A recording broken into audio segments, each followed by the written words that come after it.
जश्न होगा।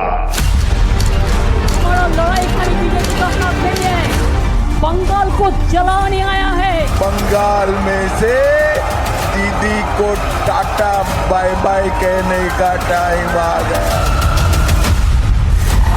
प्रचार का शोर थम गया है, लेकिन चुनावी गर्मी चरम पर है। दूसरे चरण का मतदान 29 को है, लेकिन उससे पहले आखिरी दौर का चुनावी वार पूरी ताकत से हुआ। राजनीतिक दलों ने अपनी पूरी ताकत झोंक दी है। सोमवार को पूरी ताकत से प्रचार हुआ, लेकिन इससे पहले बंगाल से आई कुछ तस्वीरों ने परेशान किया। उत्तर 24 परगना में मंगलवार देर रात टीएमसी और बीजेपी के कार्यकर्ताओं में जबरदस्त झड़प हो गई, तो वहीं भांगर में करीब 100 देसी बम बरामद किए गए। एनआईए को जांच सौंपनी पड़ी है। तो वहीं रविवार को हुगली में हिंसा की खबर आई। हुगली में टीएमसी बीजेपी कार्यकर्ता भिड़ गए। बताया जा रहा है कि बीजेपी उम्मीदवार प्रशांत दिगर की रैली के दौरान ये झड़प हुई। जानकारी के मुताबिक बड़ी संख्या में टीएमसी कार्यकर्ताओं ने हमला किया, बीजेपी उम्मीदवार की गाड़ी तोड़ दी, कई और गाड़ियों को नुकसान पहुंचा। ये घटना हुगली के वर्मा गांव की है। ये इलाका गोघाट असेंबली के अंदर आता है। यहाँ दीगर के समर्थन में इलेक्शन रैली थी, तभी बीजेपी और टीएमसी कार्यकर्ता आमने सामने आ जाते हैं। करीब 10 बीजेपी और 4 टीएमसी कार्यकर्ता घायल हुए हैं। आरामबाग से टीएमसी सांसद की कार में भी तोड़फोड़ हुई है। ये तस्वीरें रविवार रात की हैं। सड़क पर मारपीट हो रही है, एक दूसरे से कार्यकर्ता भिड़े हुए हैं, पत्थरबाजी हो रही है। जगत दल थाने के ठीक सामने तृणमूल कांग्रेस और भारतीय जनता पार्टी के समर्थक आपस में भिड़ गए।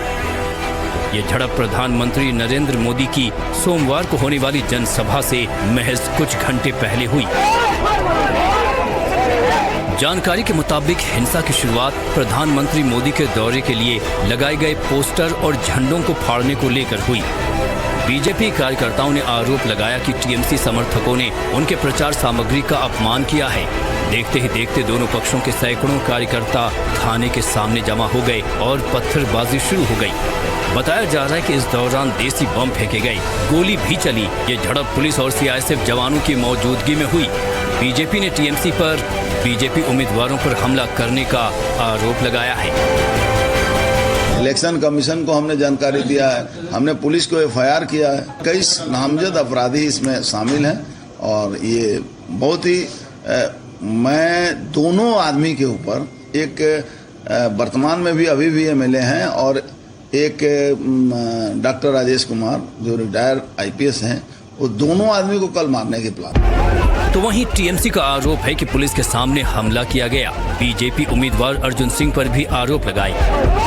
थाना में जब हम लोग अभियोग जनाने गए हैं, उसी समय अर्जुन सिंह अपने केंद्र वाहिनी को लेकर, सीआईएसएफ सिक्योरिटी को लेकर अचानक हम लोगों के कर्मी के ऊपर हमला कर दिया, जिसमें हमारे पुलिस के सामने थाना के अंदर सीसीटीवी फुटेज है, मीडिया फुटेज है। हम बैरकपुर के भाटपाड़ा इलाके में मौजूद हैं, जो कि 24 नॉर्थ परगना जिले का पार्ट है और ये मेरे पीछे आप देखिए जगदल पुलिस स्टेशन है।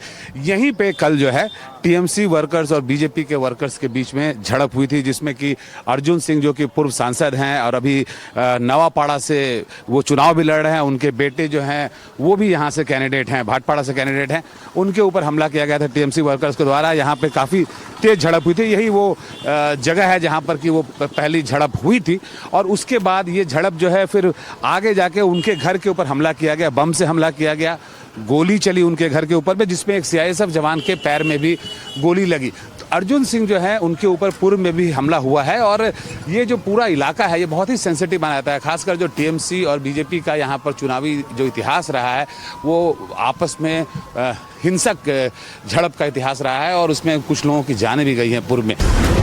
ये तस्वीरें चिंता पैदा करने वाली हैं। दक्षिण 24 परगना के भांगर से 79 देसी बम बरामद किए गए हैं। पुलिस ने रविवार को ये बम एक शख्स रफीकुल इस्लाम के घर से बरामद किए। माना जा रहा है कि ये शख्स टीएमसी कार्यकर्ता है। दूसरे चरण के मतदान से पहले इस तरह की बरामदगी चिंता का विषय है। बताया जा रहा है कि पुलिस को इस बारे में जानकारी मिली थी। जब तलाशी अभियान चला तो इन बमों की बरामदगी हुई। पुलिस ने आरोपी रफीकुल इस्लाम को गिरफ्तार कर लिया है। चुनाव आयोग के निर्देश के बाद पुलिस प्रशासन बम बनाने वाले लोगों की धरपकड़ कर रही है। भांगर में भी दूसरे चरण में मतदान होना है। बम मिलने की घटना की जांच अब एनआईए कर रही है। ये घटनाएं रविवार की हैं, जबकि चंद घंटे बाद ही सोमवार को उत्तर 24 परगना के बैरकपुर में पीएम की रैली थी। एक तरफ आपको रोजगार देने वाली मिलें बंद हो रही है और दूसरी तरफ गुंडों को रोजगार देने वाली कच्चे बम की फैक्ट्रियां फल फूल रही है। टीएमसी के सिंडिकेट की दुकानों का विस्तार हो रहा है। ये है टीएमसी का महाजंगल राज। बंगाल चुनाव में एक बार फिर हिंसा और बम का साया दिखा है। आपको कुछ बड़ी घटनाएं बताते हैं। 26 अप्रैल 2026 भांगर में 79 देसी बम बरामद। 26 अप्रैल 2026 उत्तर 24 परगना में हिंसा, बीजेपी और टीएमसी कार्यकर्ता भिड़े। 23 अप्रैल 2026 आसनसोल में पथराव, हिंसा। 23 अप्रैल 2026 मुर्शिदाबाद में झड़प, हुमायूं कबीर और टीएमसी के समर्थकों में झड़प। 18 अप्रैल 2026 कोलकाता में देसी हथियार बरामद। 25 मार्च 2026 दक्षिण 24 परगना में 84 देसी बम मिले थे। पश्चिम बंगाल में 152 सीटों पर जब चुनाव हुआ था तो हिंसा की जितनी संख्या रही थी और अब दक्षिण बंगाल में जिस तरह से हिंसा की संख्या बढ़ती चली जा रही है, ये बहुत ही संवेदनशील इलाकों में इस बार वोटिंग होगी। आरामबाग में हर बार हिंसा होती है। 2019 के चुनाव के 2011 के चुनाव में भी इससे ज्यादा हिंसा हुई थी। पर जब बात उत्तर 24 परगना, दक्षिण 24 परगना, हुगली, हावड़ा, कोलकाता और आसपास के इन सारे जिलों की है तो ये वो जिले हैं जो 152 सीटों पर इस बार मतदान देखेंगे और इन्हीं इलाकों में तृणमूल कांग्रेस का गढ़ है। ऐसे में हिंसा की तस्वीर, जब तृणमूल कांग्रेस के सांसद पर ही अगर अटैक हो रहा है तो ये तस्वीर बहुत कुछ कहती है। ये भी कहती है कि क्या दोनों तरफ से लड़ाई इतनी तगड़ी हो गई है कि अब सांसद पर भी हमला हो रहा है, सांसद की गाड़ी पर हमला हो रहा है तृणमूल कांग्रेस की। तो वहीं भारतीय जनता पार्टी का आरोप है कि कल रात भर तृणमूल कांग्रेस के कार्यकर्ताओं ने बीजेपी के पोस्टर्स हटाए थे जो प्रधानमंत्री नरेंद्र मोदी की रैली के पहले बैरकपुर और आसपास के इलाके में लगाए गए थे। पश्चिम बंगाल में पहले चरण के लिए 23 अप्रैल को मतदान हुआ। 92% से ज्यादा मतदान हुआ था। अब दूसरे चरण के लिए 29 अप्रैल को वोटिंग होगी। 4 मई को वोटों की गिनती की जाएगी। दूसरे चरण में 7 जिलों की 142 सीटें हैं। 1448 उम्मीदवारों की किस्मत दांव पर है। दूसरे चरण में ही भवानीपुर में भी वोटिंग होनी है। यहाँ बीजेपी के शुभेंदु अधिकारी और मुख्यमंत्री ममता बनर्जी आमने सामने हैं। दूसरे चरण के इन सीटों की बात करें तो 2021 के चुनाव में यहाँ 142 में से 123 सीटें टीएमसी को मिली थीं, जबकि बीजेपी को सिर्फ 18। देखना ये है कि इस बार यहाँ किसको कितनी बढ़त मिलती है। Bureau report, NDTV India.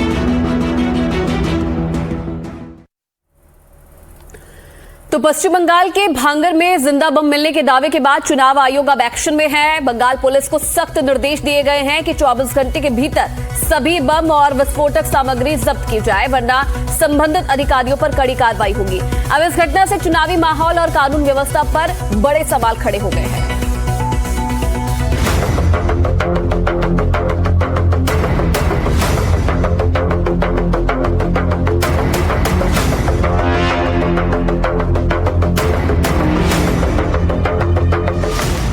भांगर में मिले बम,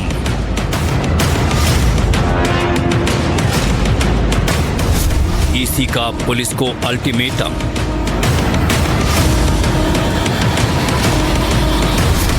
चौबीस घंटे में खत्म करें बम बारूद।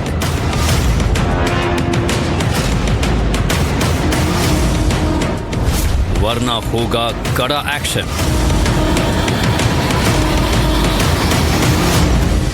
29 अप्रैल को पश्चिम बंगाल में दूसरे चरण का मतदान है, लेकिन उससे पहले दक्षिण 24 परगना के भांगर में जिंदा बम मिलने से हड़कंप मच गया। ये बम तृणमूल कांग्रेस के कार्यकर्ता रफीकुल इस्लाम के घर से बरामद किए गए।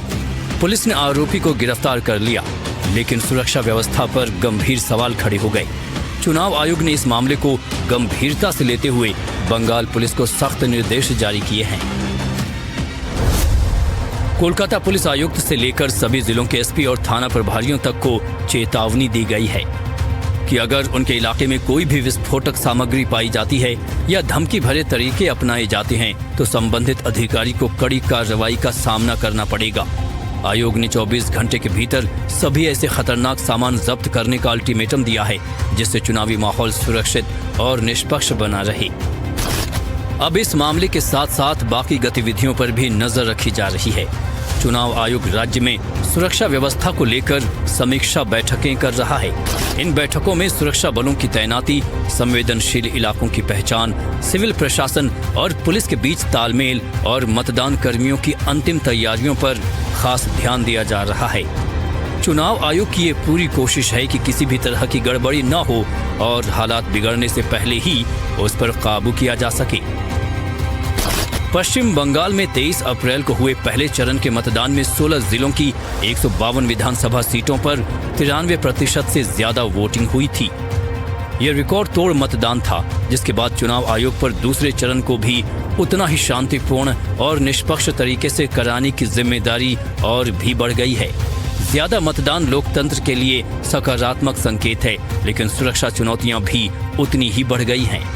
चुनाव आयोग की पूरी कोशिश है कि 2 चरणों में होने वाले विधानसभा चुनाव पूरी तरह निष्पक्ष, पारदर्शी और शांतिपूर्ण तरीके से संपन्न हो सके। चुनाव आयोग ने साफ कहा है कि किसी भी तरह की हिंसा, धमकी या अवैध गतिविधि को बर्दाश्त नहीं किया जाएगा। प्रशासन और पुलिस को अलर्ट मोड पर रखा गया है। इन सब के बीच भांगर में जिंदा बम मिलने के बाद चुनाव आयोग ने बंगाल पुलिस को 24 घंटे का अल्टीमेटम दिया है और साफ कहा है कि अगर 24 घंटे में बम बारूद खत्म नहीं किए तो उस इलाके के पुलिस अधिकारियों पर कड़ी कार्रवाई होगी। Bureau report, NDTV India. तो पश्चिम बंगाल में दूसरे चरण के लिए प्रचार में पीएम मोदी ने मंदिरों के दर्शन किए। जहां एक तरफ मतुआ समाज को साधने की कोशिश की तो दूसरी तरफ ऐतिहासिक मंदिर के दर्शन करके एक खास संदेश देने की भी कोशिश की। लेकिन ममता बनर्जी बीजेपी पर निशाना साधने और तंज कसने का एक भी मौका नहीं छोड़ रही है। भाई हमें अपना जाल तो नहीं खिलाओ।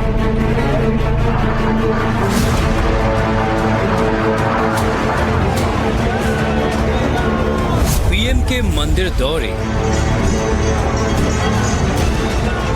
ममता बनर्जी का तंज, दिल्ली यमुना कैसा है, बंगाल में मंदिर पॉलिटिक्स। पश्चिम बंगाल में दूसरे चरण के मतदान से पहले पीएम मोदी ने मंदिरों में दर्शन किए। ठाकुर नगर में मतुआ ठाकुरबाड़ी मंदिर और कोलकाता में ठनठनिया कालीबाड़ी मंदिर। पहले पीएम पहुंचे मतुआ ठाकुर मंदिर, जहां उन्होंने पूजा अर्चना की। संदेश मतुआ समाज के लिए था। जाहिर है बीजेपी मतुआ समाज को साधने की कोशिश में जुटी है। पीएम ने एक जनसभा को संबोधित करते हुए मतुआ समाज के बारे में बोला। सीएम के जरिए भारत की नागरिकता देने की प्रक्रिया में तेजी लाने के संकल्प की बात की। मैं मतुआ, नामशूद्र और अन्य सभी शरणार्थी परिवारों से कहूंगा, आपको नागरिकता भी मिलेगी, आपको पक्का एड्रेस मिलेगा, आपको हर वो कागज मिलेगा, हर वो हक मिलेगा जो किसी भी भारतवासी को, देश के नागरिक को मिलता है। ये मोदी की गारंटी है। बीजेपी मतुआ समाज को साधने की कोशिश क्यों कर रही है, ये समझिए। बंगाल की 32 सीटों पर मतुआ समाज का प्रभाव है। ज्यादातर सीटें दूसरे चरण के चुनाव में आने वाली हैं। ऐसे में बीजेपी की ये पूरी कोशिश है कि चुनाव में मतुआ समाज को सकारात्मक संदेश दें। इसीलिए पीएम मोदी ने श्री श्री हरिचंद ठाकुर और श्री श्री गुरुचंद ठाकुर को भी याद किया और सोशल मीडिया प्लेटफॉर्म एक्स पर मतुआ मंदिर में दर्शन की तस्वीरें शेयर की। इसके बाद पीएम मोदी कोलकाता के मशहूर ठनठनिया काली मंदिर पहुंचे। उन्होंने मां सिद्धेश्वरी और शिवजी के दर्शन किए, आरती की और पूजा के बाद रोड शो में शामिल हुए। ये काली मंदिर 1703 में बना था। ये मंदिर 300 साल से लोगों की आस्था का केंद्र बना हुआ है। तो वहीं बंगाल में बीजेपी के मंदिर पॉलिटिक्स पर और पीएम के प्रचार पर ममता बनर्जी लगातार निशाना साध रही हैं। जब पीएम मोदी ने गंगा में नौका विहार किया तो ममता बनर्जी ने तंज कसते हुए कहा कि वो चुनौती देती हैं कि क्या पीएम दिल्ली की प्रदूषित यमुना नदी में डुबकी लगा सकते हैं। আজকে আবার উনি নৌকা বিহার করেছেন। আমি বলি বাংলার গঙ্গা আর আপনার দিল্লির যমুনা মিলিয়ে নিন, বাংলার গঙ্গা পরিষ্কার, তাই নৌকা বিহার করে হাওয়া খেয়েছেন সকালবেলায়। এটা ভোটের রাজনীতি। দিল্লির যমুনা कैसा है? पूरा दूषण है, पॉल्यूटेड है। आप एक दिल्ली को जमुना को संभालने नहीं सकते हैं और हमारा गंगा में आके आप फोटो तुलता है। फिलहाल दूसरे चरण का मतदान होना है और उसके बाद नतीजों का इंतजार। अब देखना होगा कि बंगाल में बीजेपी का दांव चल पाता है या नहीं और ममता बनर्जी अपनी जगह बचा पाएंगी या नहीं। Bureau report, NDTV India.